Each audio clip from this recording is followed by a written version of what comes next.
Kia ora. Today I'll be showing you how we grow and harvest sugarcane using a more traditional approach.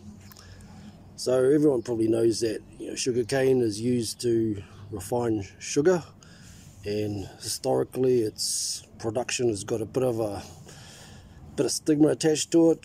Commercially, the sugar industry has been associated with some pretty questionable practices, some unethical practices such as the slave labor, the plantations, that sort of thing.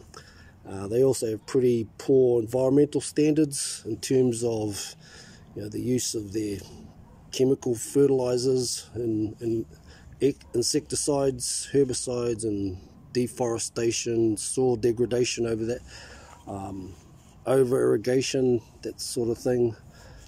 And like even the end product, refined sugar is not really known as a health food. So what I want to focus on is how it was grown the traditional Polynesian way, and that's the way we do it here.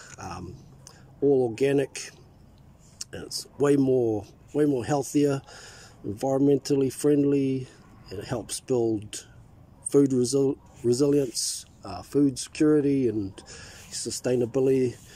And so I think it's a real important plant, and it's easy to grow. So sugarcane originated, I think, in Papua New Guinea, in Melanesia. I think it's about 8,000 years ago, something like that. It spread into Southeast Asia and into the South Pacific, and it became a common crop used by my ancestors, by Polynesians. The original word, or the Maori word for it, or which is used, was tō. I think they use a similar word in Tahiti, Rarotonga. It's also known as ko in Hawaii. But same plant, and they had several varieties which they took with them on their waka, on their voyaging canoe around the Pacific. So it was quite an important crop for them. And it was grown mostly as basically an energy drink, or an energy, like a juicy energy snack, and that's how we use it, just to have a bit of a chew on it, chew the juice out of it, and then you just spit out the pulp, and it's really good on a hot day. Very very nourishing as well. It's available all year round, and it's a really good treat to have. In the old days, chewing on it was also considered good for strengthening the teeth and the gums, and if you're not really used to chewing on sugarcane, it can be a bit harsh on the gums at first, but it gets easier. It was also used for sweetening other foods and medicines, like if they were a bit bitter, just to make them taste a bit more palatable, I guess.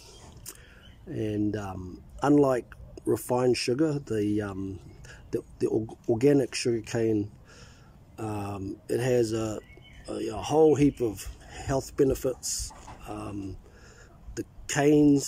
The canes have this, like a wax coating on the outside, which protects the inner edible stalk, and both the inner and the outer parts are just loaded with various minerals, nutrients, enzymes, antioxidants. And so if you're lucky enough to have one of those juice presses, or the sugarcane extractors, the juice extractors, then you get all of those nutrients in your drink, and so it's probably the best way to have it. It's also said to be good for digestion. It's good for the liver, for the it helps strengthen the bones and teeth because of the calcium in it. But you know, when it's refined into a sugar, it just loses all of those medicinal properties and all those benefits. They're just processed out of it, so you're basically left with, you know, real nothing, none of those benefits. Traditionally, the juice was also used for actually drying wounds. It's got something in it that helps to prevent bacteria in any wounds, and because of that, it was also used in tattooing. It was actually mixed with charcoal and other oils and stuff. In traditional fields and gardens, it was also grown a lot in windbreaks, just to form a bit of a shelter belt for other crops.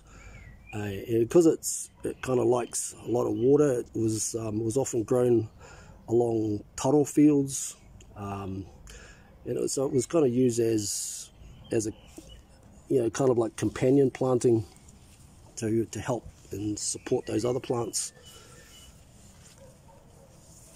It also provides a lot of good organic mulch just to protect and feed the soil, keep it moist.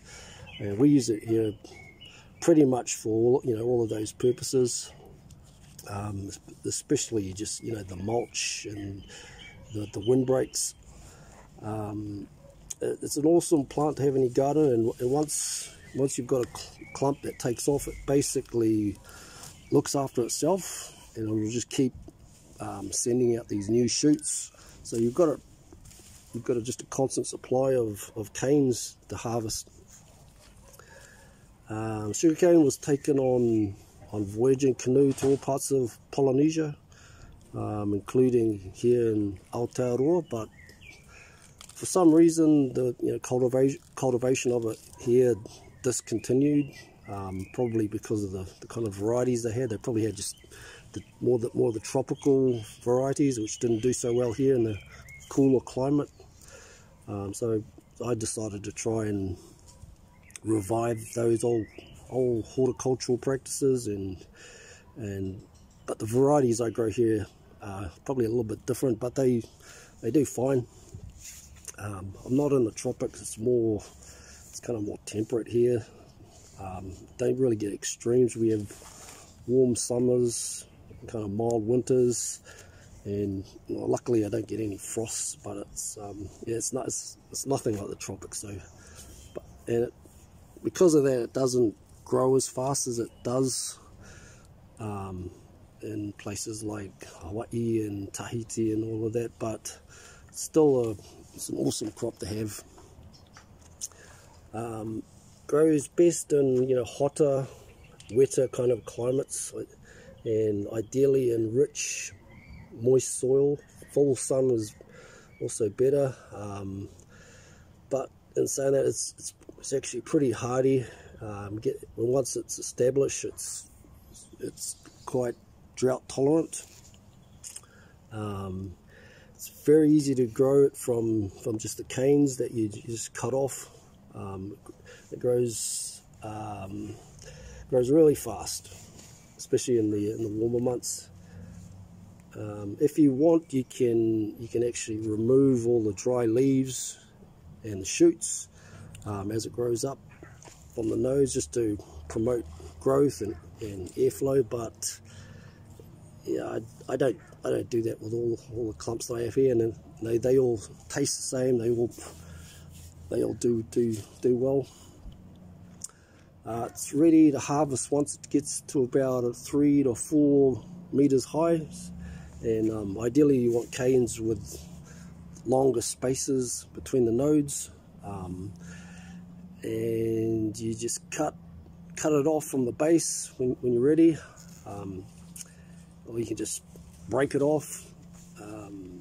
It's actually sweetest towards the base, and so we usually eat that part of the cane, the lower part, and the upper part, it's got shorter internodes, and so we use that bit for propagation. Cut them up and chop them up into little pieces, and just basically chuck them into pits or ditches with plenty of water just to help them take off.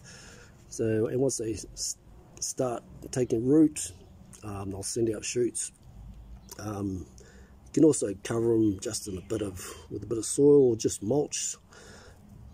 Bit of anything just to retain the moisture at that stage. You don't need to muck around putting them in buckets of water, or just making them root, or putting them in glasses of water. So it's a bit of a waste of time. You just lay them straight into the ground.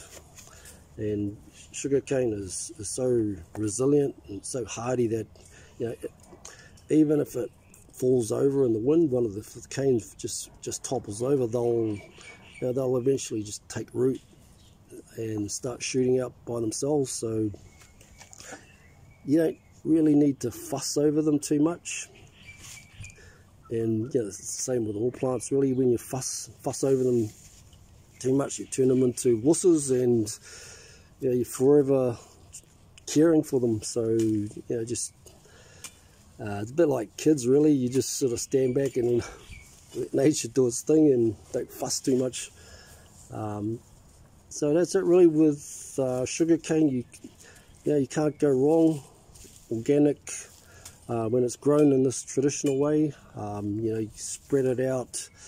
Don't have it all in a big clump in like a monoculture. Just spread it out around your garden.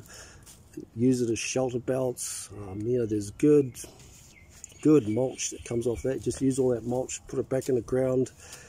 All the health benefits from eating it, from using it in cuts.